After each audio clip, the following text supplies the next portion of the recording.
নমস্কার বন্ধুরা, আমরা যে একটা সিরিজ অফ ভিডিও বানিয়েছিলাম যেখানে বাড়ি তৈরি করার জন্য 10টি স্টেপ ছিল।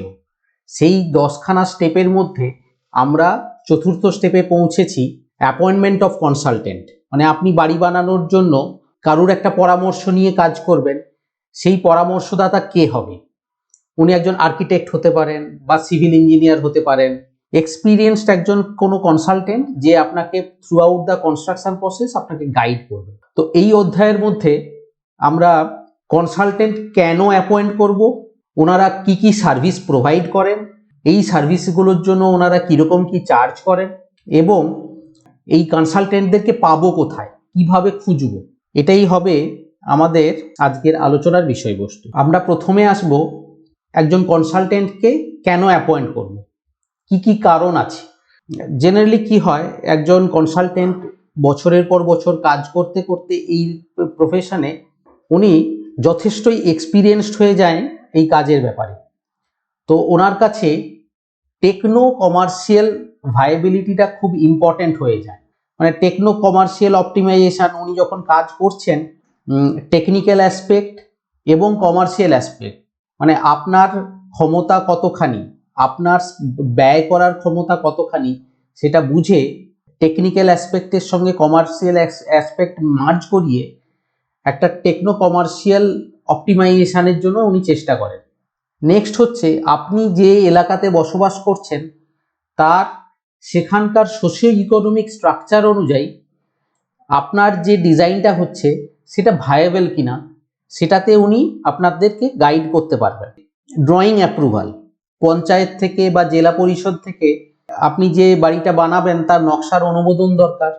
সেই নকশাটা অনুমোদনের জন্য যে ড্রয়িংটা তৈরি করতে হয়, সেই ড্রয়িংটা বানিয়ে উনি আপনাকে নকশার অনুমোদনে আপনাকে হেল্প করতে পারে। নেক্সট আসে হচ্ছে কনস্ট্রাকশন টেকনোলজি। ধরুন কিভাবে রড বাইন্ডিং হবে, ঢালাই কিভাবে হবে, যখন ফাউন্ডেশনটা হচ্ছে কি কি প্রিকশন নিতে হবে, স্টেজ বাই স্টেজ কিভাবে কাজটা হবে, একটা ঢালাই হওয়ার পর কতদিন পর শাটারিং খোলা হবে, এই সকল যে বিষয়গুলি আছে, খুঁটিনাটি জিনিসগুলি, সেগুলো সম্বন্ধে আপনাদেরকে গাইড করতে পারবেন। যখন আপনি মেটেরিয়াল কিনতে যাচ্ছেন, কোন সিমেন্টটা নেবেন, বালি কীরকম গ্রেডের হলে ভালো হয়, চিপসটা কেমন হবে, কোন সোর্সিং থেকে চিপসটা এলে ভালো হয়, এই মেটেরিয়াল সিলেকশানেও উনি আপনাকে গাইড করতে পারবেন। যখন ভেন্ডার সিলেক্ট করছেন, মানে রাজমিস্ত্রি সিলেক্ট করছেন, রাজমিস্ত্রি, প্লাম্বার, ইলেকট্রিশিয়ান, কার্পেন্টার, পেন্টার, কোন রাজমিস্ত্রি ভালো, কোন ইলেকট্রিশিয়ান ভালো, কোন প্লাম্বার ভালো, তো ভেন্ডার সিলেকশানেও ওনার একটা বিশেষ যোগদান থাকে। এই material selection, vendor selection, techno commercial viability, এই সব জিনিসগুলোর সঙ্গে জড়িয়ে আছে কস্ট কন্ট্রোল। খরচ কিভাবে কমানো যায়, খরচ কিভাবে কন্ট্রোলে রেখে কাজ করবেন। একজন এক্সপিরিয়েন্সড কনসালটেন্ট আপনাকে কিন্তু গাইডলাইন দিয়ে দিতে পারবেন যে কোন জোনে কীরকম কি খরচ হতে পারে, সেই গাইডলাইন অনুযায়ী আপনি কিন্তু কস্ট কন্ট্রোল করতে পারেন। আরও একটা বড় পার্ট আমরা অনেক সময় মিস করে যাই। ধরুন একজন অভিজ্ঞ রাজমিস্ত্রি কাজ করছেন, কিন্তু কাজ করতে করতে ওনার কাজে কোনো একটা জায়গায় ফল্ট থেকে গেছে, কোথাও একটা সমস্যা থেকে গেছে। আপনারা যে ছবিটা দেখছেন এইখানে খেয়াল করুন, ঢালাইয়ের সময় কোনো একটা প্রবলেম হওয়ার জন্য ঠিকমতো মশলা ঢোকেনি, বা এই যে একটা দেখছেন ঢালাইয়ের পর মাল্টিপল ক্র্যাকস ডেভেলপ করেছে স্ল্যাবে, এই ধরনের প্রবলেম তৈরি হয়ে গেছে। কেউ কাজ করতে গেলে কিছু না কিছু প্রসিডিওরাল ভুল বা কিছু অভিজ্ঞতার অভাবে এই ধরনের প্রবলেম হয়ে থাকে। তো এই ধরনের আনওয়ান্টেড মানে অবাঞ্ছিত কোনো ভুল যদি হয়ে থাকে, সেটাকে কিভাবে সংশোধন করা যায়, কলমটা আপনি ভেঙে দিয়ে কাজ করবেন না ওখানে কেমিক্যাল ট্রিটমেন্ট দিয়ে মশলা দিয়ে ঠিক করে দেবেন, এই জিনিসগুলো সঠিক গাইডেন্স একমাত্র আপনাকে একজন কনসালটেন্টই দিতে পারে। এই সকল যে সার্ভিসেসগুলো, এই সার্ভিসেসগুলোকে যদি আমরা খুব সুন্দরভাবে গুছিয়ে ফেলি যে ওনারা কি কি সার্ভিসেস প্রোভাইড করেন। আমরা যখন একজন কনসালটেন্টের সঙ্গে কথা বলছি, বা কনসালটেন্টকে অ্যাপয়েন্ট করছি, আমাদের কিছু এক্সপেকটেশন থাকে যে ওনারা কি কি সার্ভিস দিতে পারবেন। তো জেনারেলি একজন কনসালটেন্ট, একজন আর্কিটেক্ট বা সিভিল ইঞ্জিনিয়ার আপনাদেরকে এই সার্ভিসেসগুলো দিয়ে থাকে। আমার স্ক্রিনে অলরেডি আপনারা দেখতে পাচ্ছেন যে সার্ভিসেসগুলো দেয় সেগুলোকে 4টে পার্টে আমরা ভেঙে নিতে পারি। এক হচ্ছে প্রপোজাল ফাইনালাইজেশন, 2 হচ্ছে স্যাংশন অ্যান্ড লোন অ্যাপ্রুভাল, 3 নম্বর হচ্ছে কনস্ট্রাকশন স্টেজ, 4 নম্বর হচ্ছে কনস্ট্রাকশন চলাকালীন ধাপে ধাপে ওনার গিয়ে সুপারভাইজ করা। ধরুন প্রথম স্টেজে হচ্ছে প্রপোজাল ফাইনালাইজেশন, মানে হচ্ছে যখন আমরা কাজ করব, একজন কনসালটেন্ট যে সকল সার্ভিসেসগুলো দেন তার মধ্যে প্রথম পার্ট আসে যখন আমরা কনসালটেন্টের কাছে, কোনো একজন ক্লায়েন্ট কনসালটেন্টের কাছে আসছেন, প্রথম ধাপ হচ্ছে প্রপোজাল ফাইনালাইজেশন স্টেজ। এই স্টেজে একটা কনসেপচুয়াল ড্রয়িং তৈরি করা হয়, বাড়ির 2D প্ল্যান তৈরি করা হয়। এই বাড়ির 2D প্ল্যানের মধ্যে কি কি থাকে, জেনারেলি ধরুন এইটা হচ্ছে বাড়ির 2D প্ল্যান। এর মধ্যে থাকে হচ্ছে ধরুন 2টো তলা যদি হয়, ground floor plan, first floor plan. এই প্ল্যানগুলোতে আপনার সিঁড়ি কোথায় হবে, কোথা থেকে ঢুকে আপনি বসার ঘরে বসবেন, সোফা কোথায় থাকবে, টিভি কোথায় থাকবে, তারপর যখন মুভ করছেন বেডরুমে বেডের পজিশন, কোথায় কলম হবে, দরজা জানালা কোথায় হবে, টয়লেটের পজিশন, কিচেন, পূজাঘর, সিঁড়ি, তারপর যখন আমরা সিঁড়ি থেকে উঠে ফার্স্ট ফ্লোরে যাচ্ছি, ছোট একটা ফ্যামিলি লাউঞ্জ, একটা স্টাডি রুম। তো একটা প্ল্যানিং এর মধ্যে কোথায় ওয়াল হচ্ছে, কোথায় কলম হচ্ছে, দরজা কোথায় হচ্ছে, জানালা কোথায় হচ্ছে, এই ধরনের ডিটেল দিয়ে একটা কনসেপচুয়াল প্ল্যান, এইরকম প্ল্যানিং আপনার সঙ্গে ডিসকাস করার পর কনসালটেন্ট 2বার থেকে 3বার এই প্ল্যানিং চেঞ্জ হয়ে একটা ফাইনাল প্ল্যান তৈরি হয়। তারপরে আসে 3D ভিউ। ধরুন কোনো একটা বাড়ির কনসেপচুয়াল প্ল্যান ফাইনাল করে ফেলেছে, এবার বাড়ির লুকসটা কেমন হবে, বাড়িটি দেখতে কেমন হবে, তার জন্য তৈরি হয় 3D ভিউ। এই ধরনের একটা 3D ভিউ তৈরি হয়। 3D ভিউ অবশ্যই আজকালকার দিনে করা উচিত, কেন না একটা বাড়ির পেছনে ন্যূনতম 30 লাখ থেকে 50 লাখ টাকা আমরা খরচ করে ফেলি। সেই যে খরচটা করছি, সেই খরচটা জাস্টিফাইড কিনা, যে বাড়িটা তৈরি হবে সেটা আপনার পছন্দসই হচ্ছে কিনা, কালার, দরজা, জানালা, কোথায় টাইলস লাগবে, কোথায় রং হবে, গ্রিলটা কেমন হবে, স্টেপসগুলো কেমন হবে, ওপরে রেলিং কেমন হবে, এই যে ডিটেলসগুলো, এই ডিটেলসগুলোর জন্য অবশ্যই 3D ভিউটা করানো দরকার। এই স্টেজে আরেকটা প্রয়োজন থাকে, সেটা হচ্ছে বাজেটারি এস্টিমেট। বাজেটারি এস্টিমেট বলতে ওভারঅল বিল্ডিংটা কনস্ট্রাকশন করার জন্য ধাপে ধাপে কি কি খরচ হবে তার একটা কনসেপচুয়াল বাজেট, যে দোতলা বাড়ির জন্য 1000 স্কোয়ার ফিটে কি খরচা হতে পারে। তো এই স্টেজের, এই কনসেপচুয়াল স্টেজে মানে প্রপোজাল ফাইনালাইজেশন স্টেজে কাজ হয়ে যাওয়ার পর তার পরের স্টেজটা আসে, সেটাকে বলে স্যাংশন স্টেজ। স্যাংশন এবং লোন অ্যাপ্রুভাল। ধরুন লোন হয়তো সবার প্রয়োজন হয় না, কিন্তু যারা লোন নেবেন তাদের জন্য তাদের নকশার অনুমোদন করা খুব প্রয়োজন। পঞ্চায়েত থেকে বা জেলা পরিষদ থেকে বা মিউনিসিপ্যালিটি থেকে আপনার নকশার অনুমোদন করলেন, এবং সঙ্গে লাগবে হচ্ছে ব্যাংকিং এস্টিমেট। ব্যাংকিং এস্টিমেটে কি ধরনের ডিটেলস থাকে, আপনার নাম, অ্যাড্রেস, কোন জায়গার উপর বাড়িটা হচ্ছে, তারপর কবে এই এস্টিমেটটা বানানো হচ্ছে, তারপরে ডিটেলস ওয়াইজ আমাদের জেনারেলি কি হয়, ব্যাংকে এস্টিমেট জমা দিতে হলে পিডব্লিউডি শিডিউল অফ রেটস, সেই পিডব্লিউডি শিডিউল অফ রেটসের রেফারেন্স দিয়ে এই এস্টিমেটটা বানাতে হয়, যে বাড়ির খরচ কীরকম হতে পারে, তার বেসিসে ব্যাংক অ্যাপ্রুভ করে লোনটা স্যাংশন করে। এর পরের স্টেজে যখন লোন অ্যাপ্রুভ হয়ে গেছে, এর পরের স্টেজে আসছি, তখন হচ্ছে কনস্ট্রাকশন স্টেজ। এই কনস্ট্রাকশন স্টেজে কি কি জিনিসের প্রয়োজন পড়ে, সেটা হচ্ছে স্ট্রাকচারাল ড্রয়িং, যে বাড়ির কলাম, বিম কীরকম হবে, structural drawing, architectural drawing, electrical, plumbing, services drawing, সঙ্গে লাগে material specification and quantity finalisation, আর হচ্ছে ভেন্ডার সিলেকশন।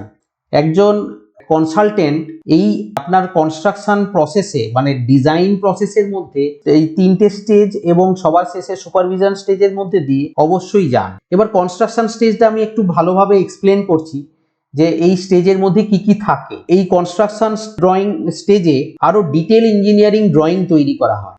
এই কনস্ট্রাকশন স্টেজে যে ড্রয়িংটা লাগে আমরা এই ড্রয়িংটাকে ওয়ার্কিং ড্রয়িং বলি। এই ওয়ার্কিং ড্রয়িং এর মধ্যে একটা পোর্শন হচ্ছে আর্কিটেকচারাল ড্রয়িং, যার মধ্যে কলম পজিশনগুলোর সঙ্গে কোথায় ব্রিকওয়ার্ক হবে, কোথায় জানালা হবে, কোথায় দরজাগুলো হবে, জানালার সাইজ কি, দরজার সাইজ কি, স্টেপসগুলো কোথা থেকে কিভাবে উঠবে, প্লাস হচ্ছে সবগুলো সাইডের এলিভেশন থাকে। ধরুন এটা ফ্রন্ট সাইড এলিভেশন, তারপর এটা পেছনের দিকের ব্যাক সাইড এলিভেশন। এই এলিভেশনে জানালার পজিশনিং, কোথায় টাইলস বসবে, কোথায় পেন্ট হবে, এই সব জিনিসগুলো ইনফরমেশনগুলো থাকে। ইভেন গ্রিল ডিজাইন, কোথায় গ্রিলটা হবে, কীরকম হবে, এই এলিভেশনে দেখানো থাকে। সেকশানে হাইটগুলো, মেঝে কোন হাইটে হচ্ছে, লিন্টেল কোন হাইটে, ছাদ কোন হাইটে, এই সকল জিনিসগুলো আর্কিটেকচারাল ড্রয়িংয়ে থাকে। এরপরে আসে স্ট্রাকচারাল ড্রয়িং। সেই স্ট্রাকচারাল ড্রয়িংয়ের মধ্যে ধরুন এইটা, এই যে জিনিসটা আপনারা অলরেডি দেখতে পাচ্ছেন আমার স্ক্রিনে, এইটি হচ্ছে ফাউন্ডেশন লেআউট ড্রয়িং। যে ফাউন্ডেশনের কলমের সেন্টার টু সেন্টার কোথায় হবে, ফাউন্ডেশনগুলো কি সাইজে হবে। এই স্ট্রাকচারাল ড্রয়িং আমাদের কোম্পানিতে আমরা কি করি, স্ট্যাড অ্যানালিসিস করে লোড ক্যালকুলেট করে ফাউন্ডেশনের সাইজগুলো নির্ধারণ করি। ফাউন্ডেশনের সাইজ, তারপরে হচ্ছে কলামগুলোর সাইজ, কোন কলামে কটা রড থাকবে, রিনফোর্সমেন্ট কি থাকবে, বিমগুলো কীরকমভাবে অ্যারেঞ্জমেন্টে থাকবে, বিমের রিনফোর্সমেন্ট কিভাবে থাকবে, এই সকল ডিটেলসগুলো স্ট্রাকচারাল ড্রয়িংয়ের মধ্যে পরপর দেওয়া থাকে। স্ল্যাবের ডিটেলিং, তারপর স্টেয়ারকেসে কিভাবে রিনফোর্সমেন্ট বাইন্ডিং হবে, এইগুলো স্ট্রাকচারাল ড্রয়িংয়ে থাকে। এই স্ট্রাকচারাল ড্রয়িংয়ের পরে আমাদের প্রয়োজন পড়ে সার্ভিসেস ড্রয়িং। সার্ভিসেস ড্রয়িং মানে ইলেকট্রিক্যাল লেআউট ড্রয়িং। এইখানে যদি আমি আপনাদের একটু দেখাই, ইলেকট্রিক্যাল লেআউট ড্রয়িংয়ে সুইচ বোর্ডটা কোথায় হবে, ফ্যানের পজিশন কোথায় হবে, ডিবিটার কোথায় থাকলে ভালো হয়, এই যে সুইচ বোর্ড ইলেকট্রিক্যাল লেআউটটা ডিপেন্ড করে আমাদের ফার্নিচারের লেআউট কীরকমভাবে থাকবে। তো সেই অনুযায়ী ইলেকট্রিক্যাল লেআউট বানানো হয়, দরজা জানালার ডিটেলস বানানো হয়, এবং গ্রিলের ডিজাইন, গ্রিল কীরকম ডিজাইনে হবে। ইভেন প্লাম্বিংয়েরও ড্রয়িং তৈরি হয় পাইপলাইনের লেআউট অনুযায়ী, মানে আপনার টয়লেট থেকে সেপটিক ট্যাঙ্ক পর্যন্ত লাইন কিভাবে যাবে, সেপটিক ট্যাঙ্কের পজিশনিং কি হবে, এই জিনিসগুলো সার্ভিসেসের ড্রয়িংয়ে থাকে। এই ড্রয়িংগুলো বাদেও একটা মেটেরিয়াল স্পেসিফিকেশন চার্ট বানানো হয় এবং কোয়ান্টিটি ফাইনালাইজেশন, যে আপনি কাজ করতে গিয়ে আপনার কি কি মেটেরিয়ালস লাগবে। এইখানে এই চার্টটা যদি আপনারা দেখেন, এখান থেকে কিছু আইডিয়া পাবেন, যা স্টেজ বাই স্টেজ কনস্ট্রাকশানে গ্রাউন্ড লেভেল থেকে প্লেন্থ লেভেলে বিভিন্ন মেটেরিয়ালে কোনটা কি মেটেরিয়াল কত পরিমাণে লাগছে, এই চার্টে আমরা এস্টিমেট বানিয়ে অলরেডি প্রোভাইড করি। তার সঙ্গে ভেন্ডার সিলেকশানের কাজটা এগোতে হয়, আমরা এই ভেন্ডার সিলেকশান প্রসেসেও হেল্প করি, এবং যে সার্ভিস প্রোভাইডার, যে কনসালটেন্ট আপনাদেরকে অলরেডি কনসালটেন্সি দেবেন, উনি অবশ্যই এই সকল সার্ভিসেসগুলো দেন। এরপরে সবার লাস্ট স্টেজ আসে যখন কনস্ট্রাকশন চলছে, সুপারভিশন। টাইম টু টাইম গিয়ে সাইটে গিয়ে রাজমিস্ত্রি ঠিকভাবে কাজ করছে কিনা, তার ডাইমেনশনগুলো ঠিক আছে কিনা, তার কোয়ালিটিটা ঠিক আছে কিনা কাজের, এই জিনিসগুলো দেখা খুব দরকার থাকে। তো রাজমিস্ত্রি, ইলেকট্রিশিয়ান, প্লাম্বার, কার্পেন্টার সবারই কাজের কোয়ালিটি এবং কিভাবে কাজটা করবেন সেই গাইডলাইন দেওয়াটা কিন্তু এই কনসালটেন্টেরই কাজ। এই সার্ভিস প্রোভাইডাররা কি পরিষেবা দেন, কি কি সার্ভিসেস দেন সে সম্বন্ধে আপনারা জানলেন। আমরা পরের ধাপে যাচ্ছি, এই পরিষেবাগুলি দেওয়ার জন্য ওনারা কীরকম কি চার্জ করেন। আপনারা সামনে একটি চার্ট দেখতে পাচ্ছেন। আমরা যেমন আগের স্টেজে ভেবেছিলাম যে পুরো সার্ভিসেসগুলোকে 4টি পার্টে ভেঙে নিয়েছিলাম, এই 4টি পার্টের সঙ্গেই কানেক্টেড। যে প্রপোজাল ফাইনালাইজেশন স্টেজে জেনারেলি একজন consultant conceptual plan, 3D view এবং বাজেট, এই স্টেজে একজন কনসালটেন্টের বাড়ি একতলা না দোতলা না তিনতলা বাড়ি, প্লাস কত স্কোয়ার ফিটের বাড়ি, মানে 600 স্কোয়ার ফিটের বাড়ি না 1200 স্কোয়ার ফিট না 1000-2000 স্কোয়ার ফিট, তো এরিয়া এবং কত তলার কাজ হচ্ছে তার উপরে ডিপেন্ড করে এই ফিজটা 10,000 টাকা থেকে 20,000 টাকা পর্যন্ত জেনারেলি ভ্যারি করে এই স্টেজে। যখন স্যাংশন এবং লোন অ্যাপ্রুভাল স্টেজ আসছে, সেখানে স্যাংশন ড্রয়িং, ব্যাংকিং এস্টিমেট এই সকলগুলো দরকার পড়ছে, সেই স্টেজে 5,000 থেকে 15,000 টাকার মতো ভ্যারি করে। এর পরের স্টেজ হচ্ছে কনস্ট্রাকশন স্টেজ। এই কনস্ট্রাকশন স্টেজে আপনাদেরকে যে ড্রয়িংগুলো দেখিয়েছি, স্ট্রাকচারাল ড্রয়িং, আর্কিটেকচারাল ড্রয়িং এবং electrical and plumbing related service drawing, material specification, এই সকলগুলোর জন্য যে ড্রয়িং এবং ডকুমেন্টস তৈরি করতে হয়, তার জন্য জেনারেলি একজন কনসালটেন্ট 15,000 থেকে 25,000 টাকা পর্যন্ত নেন। এই ধরনের ভ্যারি করে। এই ফিজগুলো একজন কনসালটেন্টের এক্সপিরিয়েন্স, মানে কতদিন ধরে উনি কাজ করছেন, প্লাস ওনার টিম কত স্ট্রং আছে এবং ওনার রেপুটেশন কীরকম, তার উপরে ডিপেন্ড করে এই ফিজগুলো ভ্যারি করে। এই ফিজগুলো কখনোই 100% ঠিক থাকে না। এই কনসালটেন্ট অ্যাপয়েন্টমেন্টের সময় আপনাদেরকে একটাই রিকোয়েস্ট করব যে পুরো প্রজেক্টটার পেছনে যে খরচ হয় তার তুলনায় একজন কনসালটেন্টের ফিজ অতি নগণ্য, খুবই কম। কিন্তু এই ফিজের উপর ডিপেন্ড করেই কিন্তু আপনার বাড়ির কনস্ট্রাকশনটা ডিপেন্ড করছে।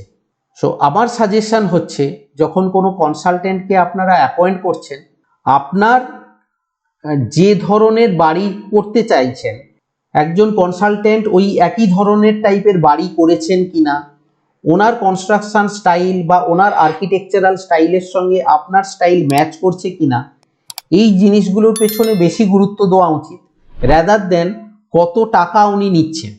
সবার শেষে আছে সুপারভিশন।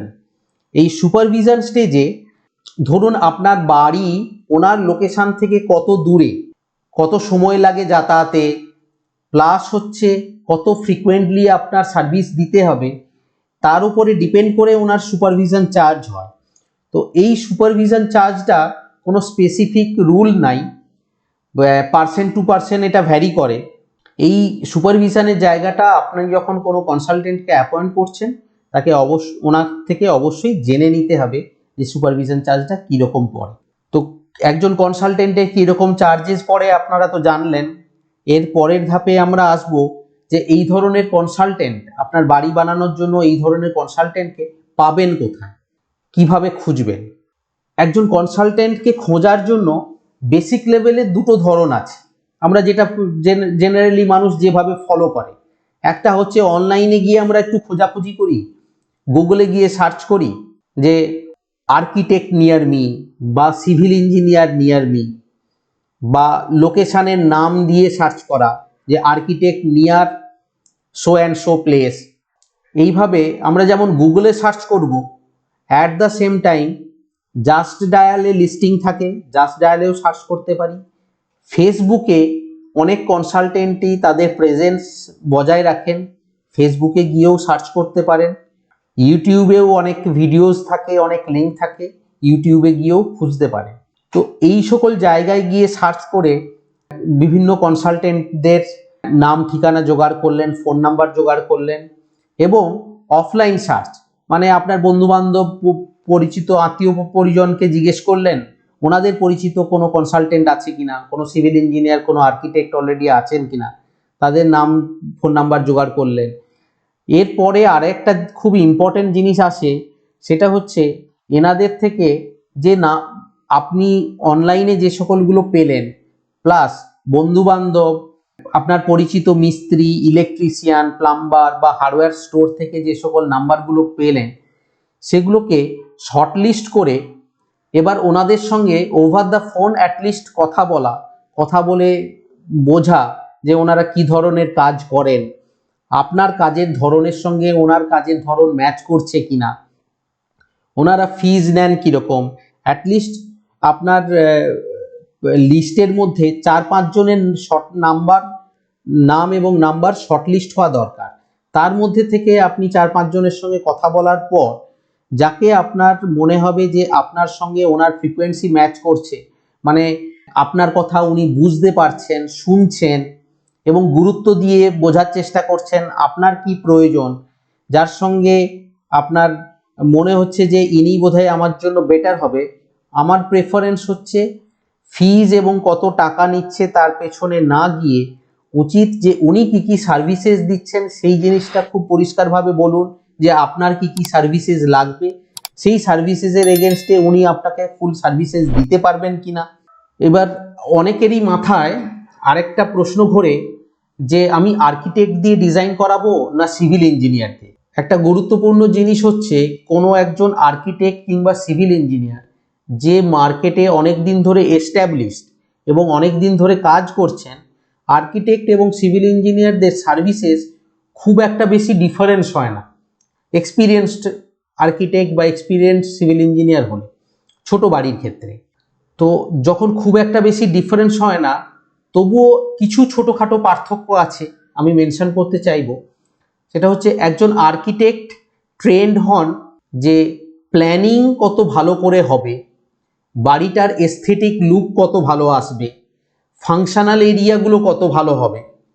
আর একজন সিভিল ইঞ্জিনিয়ার ট্রেন্ড হন ওনার বাড়িটার স্ট্রাকচারাল সিস্টেম কত ভালো হবে। আমাদের সাজেশন হচ্ছে আপনারা যখন কনসালটেন্ট অ্যাপয়েন্ট করছেন, এমনই কোনো ফার্ম কিংবা কনসালটেন্টকে অ্যাপয়েন্ট করুন যেনারা আপনাদের architectural services as well as structural services এই পুরোটার ইন্টিগ্রেটেড ওয়েতে আপনাদেরকে সার্ভিসেস দিতে পারবেন।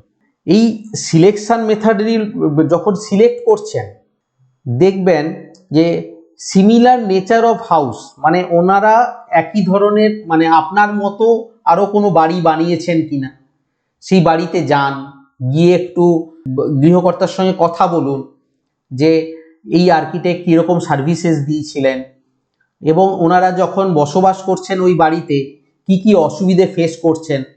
একটু সার্ভে করাটা খুব প্রয়োজন আছে আর্কিটেক্টের সার্ভিসেস। আর যখন আর্কিটেক্ট সিলেক্ট করছেন একটা ইম্পর্টেন্ট পয়েন্ট হচ্ছে ক্লায়েন্ট রেফারেল। ওনার পুরনো কোনো ক্লায়েন্টের সঙ্গে কথা বলে অবশ্যই খোঁজ খবর নেওয়া উচিত যে উনি কীরকম সার্ভিসেস দেন, সেটা আপনার জন্য উপযুক্ত কিনা, ওনার কি কি মেরিটস আছে ডিমেরিটস আছে। এই আর্কিটেক্ট সিলেকশনের সময় আপনাদের কিছু জিনিস মাথায় রাখতে হবে যে আপনারা যখন আর্কিটেক্ট ফাইনালাইজ করার সময় একটা জিনিস খেয়াল রাখবেন। আমার স্ক্রিনে এখন দেখতে পাচ্ছেন একটা এগ্রিমেন্ট আছে। এই এগ্রিমেন্টটা একজন আর্কিটেক্ট এবং সিভিল ইঞ্জিনিয়ার এবং আপনার মধ্যে এই এগ্রিমেন্টটা সাইন হওয়া খুব গুরুত্বপূর্ণ। এই এগ্রিমেন্টের মধ্যে কি থাকে জেনারেলি, যে বাড়িটা হতে যাচ্ছে তার লোকেশন, অ্যাড্রেস, কনসালটেন্ট আপনাকে কি কি সার্ভিসেস অফার করছেন। যেমন আমি বললাম যে স্কেচ প্ল্যান, তারপর স্যাংশন ড্রয়িং বানিয়ে দেবেন কিনা, কনস্ট্রাকশনের ওয়ার্কিং ড্রয়িং বানিয়ে দেবেন কিনা, 3D ভিউ, কি কি সার্ভিসেস দিচ্ছেন সেই সার্ভিসেসগুলো থাকা দরকার, যেটাকে বলা হয় স্কোপ অফ ওয়ার্ক। তারপর এই এগ্রিমেন্টের মধ্যে আরও থাকা দরকার হচ্ছে এই এগ্রিমেন্টটা কতদিন ভ্যালিড, টাইম পিরিয়ড, সুপারভিশন, কোন কোন স্টেজে উনি গিয়ে সুপারভাইজ করবেন, তার জন্য কীরকম কি ভিজিট নেবেন। একজন আর্কিটেক্ট বা একজন কনসালটেন্ট সিভিল ইঞ্জিনিয়ার যখন কাজ করছেন স্টেজ বাই স্টেজ উনি কিভাবে পেমেন্ট নেবেন সেই পেমেন্টগুলোরও স্টেজেসগুলো লেখা থাকা দরকার আছে। উনি কি কি ডেলিভার করবেন এবং টার্মস অ্যান্ড কন্ডিশনস কি আছে, এইভাবে একটা ডকুমেন্ট বানিয়ে অবশ্যই কনসালটেন্টের সঙ্গে এগ্রিমেন্ট করা উচিত। আমাদের ভিডিওটি লাস্ট পর্যন্ত শোনার জন্য অসংখ্য ধন্যবাদ। আমাদের অ্যাকচুয়ালি টেকনিক্যাল ভিডিও একটু লম্বা হয়ে যায়, তথাকথিত এখন লোকজন শর্টস নিয়ে খুব বেশি ব্যস্ত থাকেন। এই টেকনিক্যাল ভিডিও শেষ পর্যন্ত এসেছেন বলে অসংখ্য ধন্যবাদ। আমাদের দোয়া হেল্পলাইন নাম্বারে আপনারা যোগাযোগ করতে পারেন। এই ধরনের সার্ভিসেস রিলেটেড ক্ল্যারিটি দেওয়ার জন্য আপনাদেরকে আমরা সবসময় চেষ্টা করি।